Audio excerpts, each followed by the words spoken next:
Hey gang, welcome back to Films from A to Z. I am your host, James, and I'll be taking you to the letter K. K stands for The Killer Shrews. 1959, starring James Best. Rest in peace.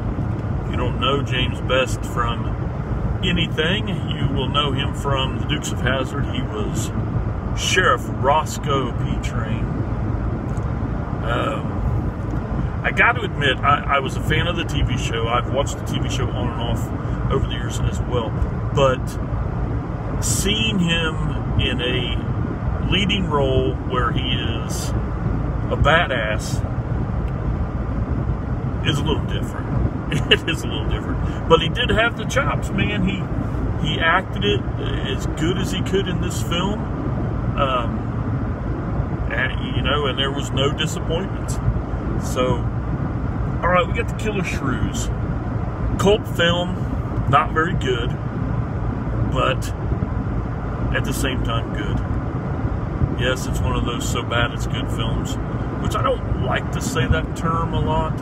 It's just, it's an enjoyable film for me. It's bad, but I enjoy it. It's by no means so bad it's good, because it's not good. It's just so bad I like it. I enjoy it. We have a delivery boat coming up, and that's where our Sheriff Coltrane is. Him and his partner are delivering whatever to this island. I don't even remember if they say that it is. I started to watch this film. I'm going to get off track for a minute, but that's nothing new. I started to watch this on DVD. I have a DVD that's in one of those slim cases that you pick up at like a dollar store or something like that, and the quality was just bad. And believe it or not, which it's not hard to believe, but I found a better copy on YouTube. I really did. But I watched it, but I was so tempted to watch the colorized version.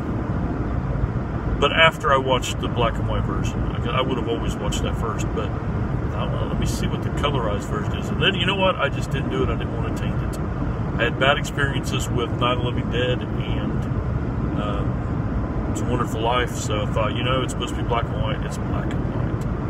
Anyway, the guys get to the island. They're going to deliver their wares, but there's a hurricane, which is how he says it. There's a hurricane coming, and they're not unloading. They're not going anywhere, which just upsets the doctor's daughter. We got the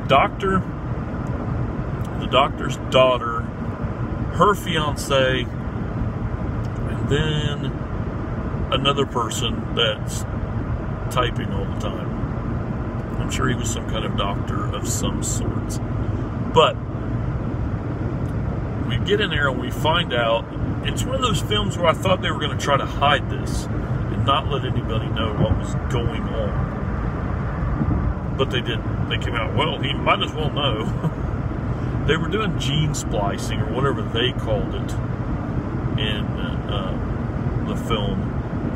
And I believe, and I could be wrong about this because I was laughing a lot, but trying to pay attention. I believe they were trying to find a way to make human beings smaller, so they would produce less, they would have to use less energy, and therefore, they would live longer.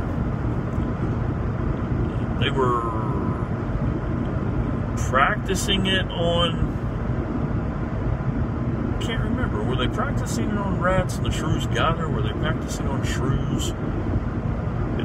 Well, anyway, it backfired, and these shrews grew to dog size with shrew costumes on them.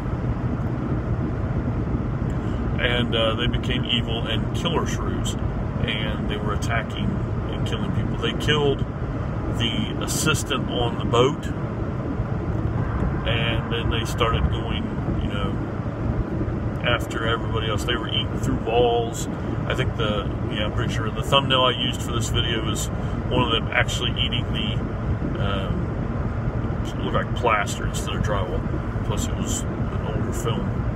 Eating through plaster on the wall, and they would sneak in.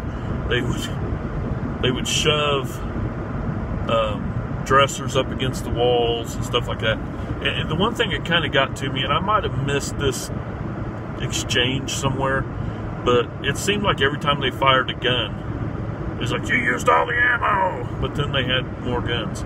But, I'm going to give them that one.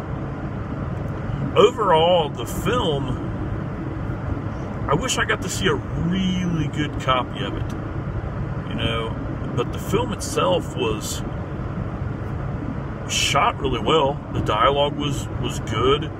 The concept was, all right. It's a monster movie. It's nothing big. They have to exaggerate something, and what they're doing is exaggerating shrews, which I'm not positive, but I think they were dogs with shrew costumes. I could be wrong, but I'm pretty sure they were dogs with shrew costumes on. That weren't even really shrew costumes. These were, I don't know what they were. And then some of them, I'm almost positive, were puppets. They came through the walls and stuff. And then some of them that didn't bite, I think, might have just been a head on a stick. But I don't know. Anyway, it's a 50s sci-fi horror movie. It's, it's a monster film. This is what we expect, especially from the 50s and the 60s. And it's just a lot of fun. That's all. I don't know if there was supposed to be some seriousness to this film when they made it, but I hope they didn't think hey, God, we made a damn good film. Holy shit, this is probably the best film I ever made, which I doubt they did that.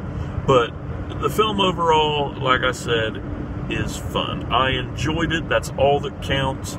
I don't care that it's not an Oscar caliber film. I don't care that there was little discrepancies. I enjoyed the film. That's the first time I watched it. I will watch it again, most definitely. Stay away from the return of the Killer Shrews.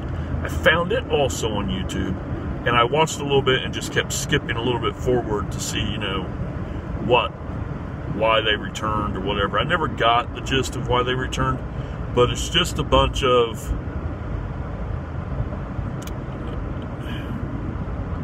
pretty people, those girls that can't act in anything, but I can't even call them B horror movies. Just total shit. And then the guys are the same way. We got jocks and sluts here. And the worst CGs I've ever seen, but I have to give them credit. They did a damn good job trying to capture those dogs in shrew costumes in CG. They really did. But I do highly recommend the Killer Shrews. If you're a monster movie fan and you've not seen this, go ahead. Probably most horror fans or film fans of earlier films have seen this, and I would love to hear what you guys think of it. And that's about it. So next week is the letter L. I do not have a film picked out. I have a lot of ideas ready in case I think of this one or that one, but nothing is concrete. So until next time, thanks for watching, and game over.